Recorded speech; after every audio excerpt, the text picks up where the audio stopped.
So why are we out here? Huh? What's your beef? What are you out here for? I am pro-Constitution, and That's good to hear. That's about it. I'm done with the bullshit anti-constitutional shit. What specific stuff are you talking about? For one, taking away due process from people. For two, deploying I'm a veteran. Deploying the military on civilians.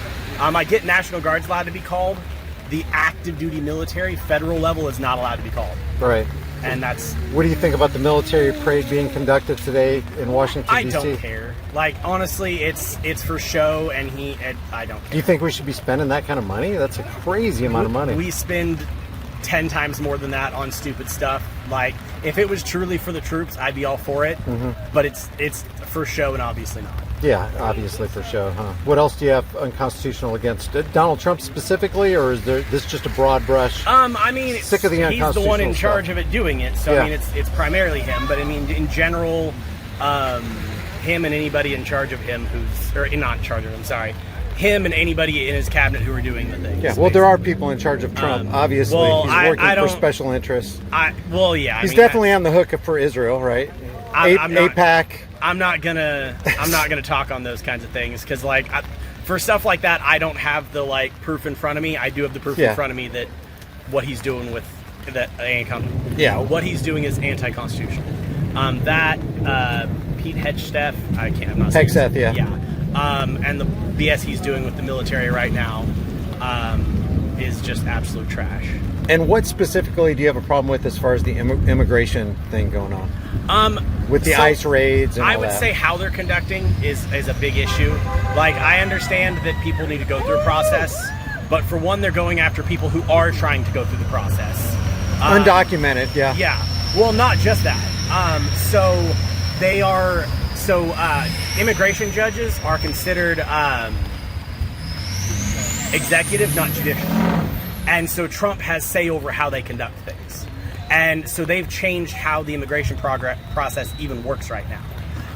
They are having judges hear oral arguments instead of written arguments without people being there. Mm-hmm. They're canceling visas and then giving people no time to do anything about it. Normally they have a 10-day period to, what's the word I'm looking for? To appeal? Thank you. My words are not. No, it's okay. That's right. They have 10 days to appeal any decision being made, right? And they've taken that away. There's on top of that I think 350,000 people who are here legally who he canceled their status on. And all of that is people. They're saying they're trying to get people to do it the right way, but they're taking away the right way. Is there anything else unconstitutional that you see Trump is doing right now? So far, in my opinion, I'm not. My biggest issue with that is, again, Fourth Amendment rights and then using the military against citizens. Right. Beyond that, there's defying judges' orders, which I would say would be unconstitutional because of balance of powers. Mm-hmm. So beyond that, but I couldn't tell you exactly within the Constitution. I know it's unconstitutional, but I couldn't tell you within the Constitution where that would be. Would you label this as fascism? There's an argument for it. I'm not going to make that argument myself. Right. Because there are people who make those arguments and have they'll roll out the tenets of fascism and tell you step by step what is happening. I would say it's at the very least authoritarianism. Mm-hmm. I don't know about fascism. Isn't that kind of the role of federal government ever since its inception? It's basically authoritarian. It's our way or the highway. Here's our rules. If you disobey them, you're going to be punished. Yes and no, because that's where the balance comes in. So something that's really bugged me. So I used to be pretty conservative. I used to be involved in several organizations that who are probably, I don't have connection with them right now, but who are probably praising on Trump, their entire thing was states' rights and basically being afraid that the military was going to the government was going to turn the military on citizens. And that was the whole martial point law, yeah. Of having these organizations around to fight against that. And those same people are now Trump supporters who are in favor of the military being called out against civilians. Yeah.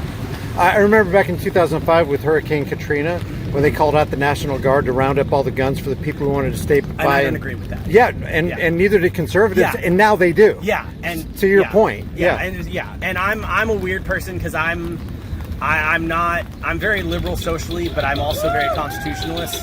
I believe in. I got no problem with guns. I like guns. I'm perfectly fine with regulations and making sure that people who shouldn't have them. But like, I'm not anti-firearm, anything like that. Why do you think people are passionate about coming out here and protesting ICE raids and the immigration thing and calling Trump a fascist, but they're not really passionate about, hey, let's get rid of the IRS, let's get rid of the income tax, let's institute a sound money and get rid of the Federal Reserve, because that's how we have wars, that's how we have a facilitation of fascism. And why do you think people aren't passionate about that? Those are the big things that are actually the root cause of everything that we see. Because of nuance, honestly. Explain. It's talking points for one, and I get that. But when it's right there in your face, it's easy to get people involved. Right, but isn't taking 33% of your paycheck in your face, like, you can't even make ends meet? Or how about just a routine traffic stop is basically a roadside economic terrorism where all of your constitutional rights are suspended during that stop. You're not free to travel. You're not. I would disagree with constitutional rights being. Really? Yes. Where's traffic law in the Constitution? Huh? Where's traffic law outlined in the Constitution? Well, I'm not a constitutional purist. Well, you're not. No. What the hell did you just say? I'm not a constitutional purist. I am pro-constitution. I'm not a constitutional purist. Well, you're not. No. When it says you have the right to be secure in your persons, the state has the right to make you insecure through a traffic stop? Is that what you're saying? So every single constitutional right we have comes with limitations and with expectations and rules. We have the First Amendment right, but if you yell fire in a crowded room, you're going to go to jail for inciting panic. Okay. That's a law we have. So it's kind of one of those that whole, like, your rights end where another person's rights begin. So if your rights are infringing on the rights of others, that's a problem. And so not activating a turn signal. How could not activating a turn signal or improperly eliminated license plate? And I don't agree with all. How about the drug war? Are you for the drug war? Huh? Are you for the drug war? I'm not. No. Because that is a violation of the Fourth Amendment, right? If you're not free to put something in your body, your person. Yeah. And I am definitely not for the drug war. I'm for people taking advantage of people who are vulnerable. A lot of people who are on drugs are self-medicating. They're dealing with a lot of issues that's why they got on drugs. And there are people who are taking advantage of those people for money. Like what's going on in Texas right now. THC has been legal since 2007. Now they want to make it illegal. And there's going to now be people on other drugs that they weren't going to be on. What do you think the solution is to that? Shouldn't the people just go, make whatever law you want, I'm going to still take it, and so are 600,000 other Texans? I mean, at the point in time that nobody's following a law, it is hard to enforce it. Yeah, like prohibition, because that's why they revised that amendment, right? Because it became unenforceable. And that I don't have the historical knowledge of like why it ended up changing. I don't know if it was social pressure, or if it was because of the enforceability. And the rise of crime. Yeah, I mean, for sure, including police crime, because they were on the take with the mafia and everything. Everybody was in on everything, and But so, hey, I appreciate you talking with me. I'm not a constitutional purist, but I don't think anybody has the right to violate somebody else's right to be free. If you want to put something in your body and you're not harming, threatening harm, or damaging property, you should be allowed to do what you want to do. Well, and again, I'm not for the drug war. I'm very much, I want to get people who are on drugs in a way that is harmful help. Yeah. And that's what I care about. Through information, not coercion or violence. Yeah. And and I even think like people who are committing crimes because they're on drugs should be helped. Like obviously there's a limit to that. Like if you're hurting people. Of course, yeah. But like if you're stealing to get food and a support your habit, obviously you have a problem. Yeah. And while you should suffer the consequences of the crime, we should also be trying to help you in a way that you don't do that anymore. Right. And so helping with whatever reason you got on drugs, helping you get off the drugs, things like that. I think the majority of us are on the same page for the most part, and if we just had dialogues like this, we would probably understand each other better. Instead of people driving by, F you damn fascist or statist or whatever. Yeah. These conversations, I think, can really help. So. And I agree. And it's just getting people at the table to have them honestly and not just parrot what they've heard. Yeah. There are a lot of people and I mean, drinking. I can't say I don't parrot what I've heard because, like, we all I do. hear something. We all have a bias. Yeah. But at the same time, like, for me, it's hard to imagine that if someone stepped back and like really thought about what's happening, that they would have some of the feelings they have. Let me ask you something, because I have a YouTube channel and I say this particular thing all the time, but I've never actually asked people out on the street. Okay. See if you can agree with these three things right here. Okay. Do you believe that it's never right to initiate unjust force and violence on peaceful people who haven't done anything wrong? There was lots of words, so I would agree, yes. Okay, I can't come up to you and put my hands on you, get in your space, tell you what you can do, and tell somebody else to punish you for doing something that I disagree with. Yeah. Like if you same-sex marriage, government should not be involved in that. What you decide when you say shouldn't be involved, can you? I don't think government should have a say in anybody's marriage. If somebody wants to, you're saying it should be legal. No, I don't think it should be. I don't think marijuana or hemp should be legal or illegal. I think the government should be completely out of it. No regulation. Okay. None. So, because I mean, the only legally on that with government regulation and stuff, the only real purpose of marriage license is tax benefits, taxes. Yeah, get rid of that. That's why well, but it's also insurance coverage and it's the ability. I see what you're saying. Yeah. In ways that help. Right. And so I think a lot of insurance stuff is political. There's a lot of political behind and the scenes. I actually see my opinion on like same-sex marriage and everything like that is I think we should. I'm in agreement with you. I think we should get rid of all marriage and just if someone wants to get a civil union, that's what everybody can get because that's the legal document. Like when you're talking about a marriage license, it's a civil union. Legally, that's what it is. Yeah, just a codifying document. Exactly. Yeah. And then if you're religious, whatever religion you are, you can go have that religious ceremony. Right. So we agree. It's never right to initiate force on people who haven't done anything wrong. Yes. Number two, is there anybody on this planet who has a higher claim over your life and property than you? Does anybody have a higher claim over your life than you? So I'm in mental health. And that statement kind of becomes tricky when someone is not. Generally speaking, you. Right. I'm just talking about you and me. Does anybody have a higher claim over your life? I would say generally no, but you said everything. And the problems occur when someone is not capable of making decisions for themselves. Okay. Through some sort of means, mental health issues, physical issues. But the government should stay out of that too.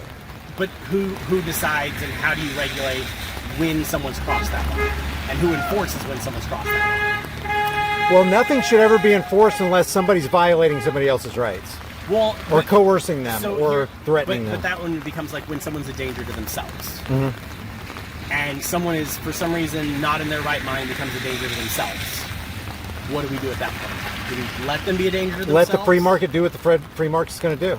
Because there's something more dangerous than a person being a danger to themselves. Is somebody who has unbridled authority who thinks they can regulate you and point a gun at you if you don't obey. And I agree with that for the most part. Yeah. I'm saying that there has to be some line and level where, if someone for some reason is to the point that they can't make those decisions and they're not aware of it, somebody has to step in. And there has to be some process. And I don't think it should be like enforced in a sense of like police enforcement. But there has to be some sort of legal means that someone like, for instance, how power of attorneys happen. Yeah. I'm sure there's exceptions to rules, but for the most part... I'd say in general, as long as someone is capable in the right mind, I completely agree. Yeah, so nobody has a higher claim over your personal life or your personal property. Again, as long as I'm in with my right mind, I would agree with that. If you earned it, you should be able to keep it. And if anybody takes it from you, that's a theft. And that runs into taxation and things like that, and that's how our country runs, that's how we get roads, that's how we have fire departments. Is it? Yes. Income tax? I would have to look into for specific. You know, the majority that comes through other taxes, like the gas tax. I would have to look into but there are programs that are run off of income taxes. And you know that didn't come about until 1913 with the advent of the Federal Reserve and the IRS, right? And I understand. Yeah. And I understand that's not how the government used to work, but also the government didn't used to have programs to help people when they were in need. I personally believe you should keep 100% of what you earn. I personally believe that. And I would never want to take anything from you, even if I called myself government. Yeah. And so then the third thing is, do you think that the golden rule holds water? Do unto others as you want them to do to Yeah. yourself. I would agree, yeah. So if somebody does something to you that you wouldn't do to somebody else, and if you did do that thing to somebody else, you'd be punished, that's a crime, right? I would agree. Yeah. So I think if we can agree on those three things, Yeah. of course there are going to be some exceptions, but as a general as rule. a general rule, Yeah.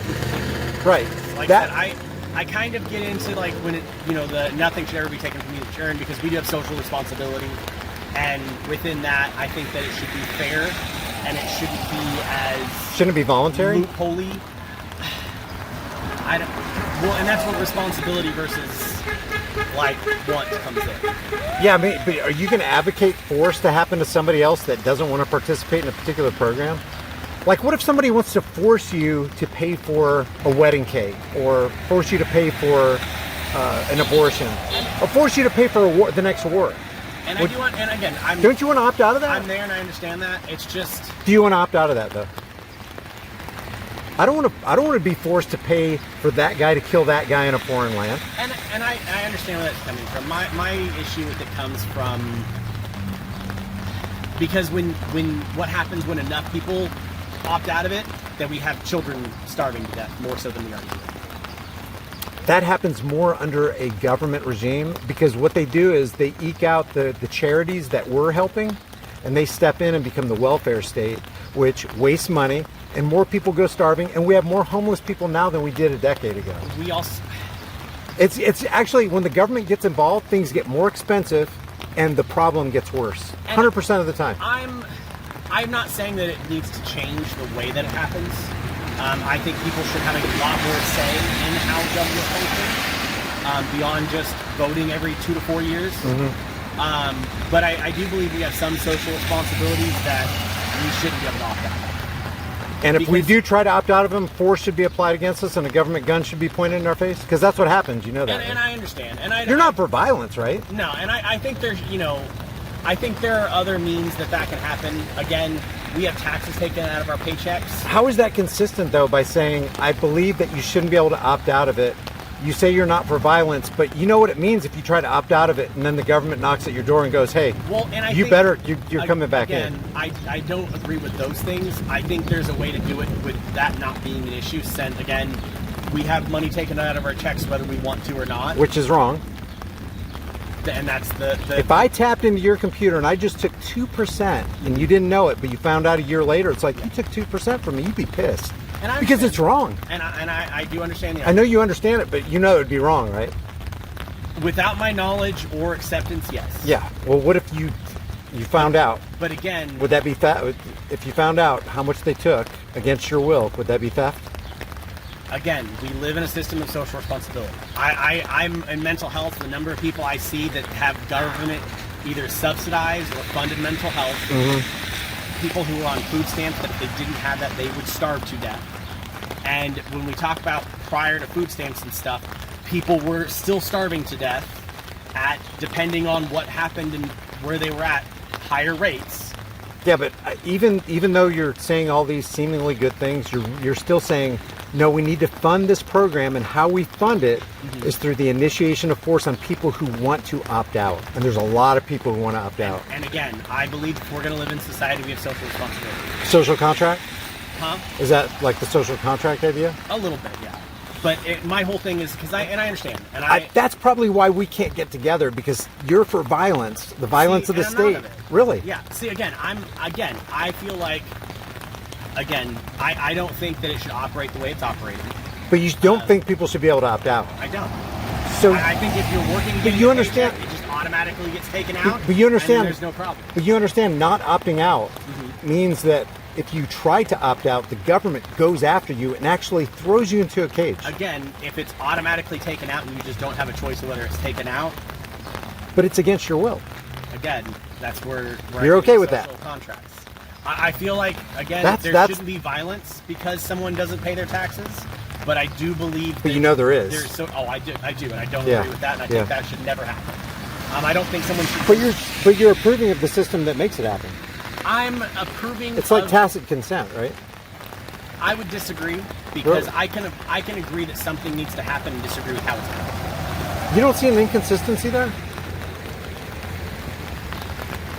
You're literally saying, no, I don't think that person should opt out of the mafia taking 33% of his income because it comes out automatically and, hey, he's got societal obligations.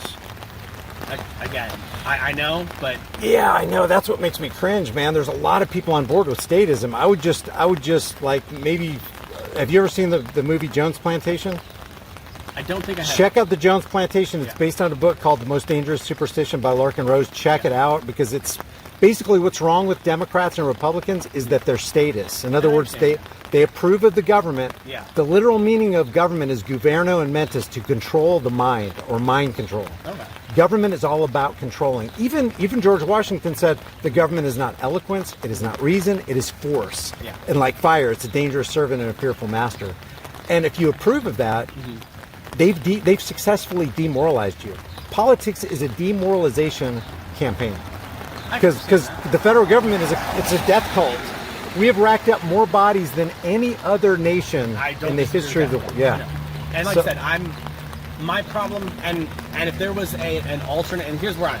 Okay. If there was an alternate solution that still maintained the social need, that doesn't have that, I'm 1,000% for it. Like I said, that's what I'm talking about, where it's hard for me to think about it because the need is there, but the way it's being done is not good. Because the government is so good at taking care of society, right? Again, if $36 trillion in I know. And again, if I had other options, again, if you instead said, do you agree with this, not agree with this? If you came in with me and said, hey, here's this thing that we're doing that we don't like, but here's this other thing that would still work and accomplish all the things that we need without the force, game, I'm for it. There is an answer. It's called voluntary non-compliance. And I understand. Mass non-compliance. And I understand, but again, and they did it successfully in the Revolutionary War. They did not comply with the British. I understand. So my issue there is that things like that can't happen overnight because people then die that wouldn't die otherwise. So what I mean by that, so let's say... Because so many people, for example, so many people are hooked onto the Social Security system, and if you get rid of that for Americans, they're pretty much goners, right? For example... that SNAP... SNAP, yeah. I understand, yeah. And so that's what I'm saying. So if we, implemented programs, got things going, that, they're taken care of, yeah, fuck the system. Right. I'm game. That's what I'm saying. There has to be balance somewhere with that. Yeah, of course. There has to be a withdrawal program. Yeah, you got to do it right. And that's where my concern comes in with getting rid of the whole system in one fell swoop. Is there has to be something in place to take care of people who can't otherwise do so more than you call it. Yeah. All right, man. Thanks for talking with me. Absolutely. Appreciate it. Have a good one. You too.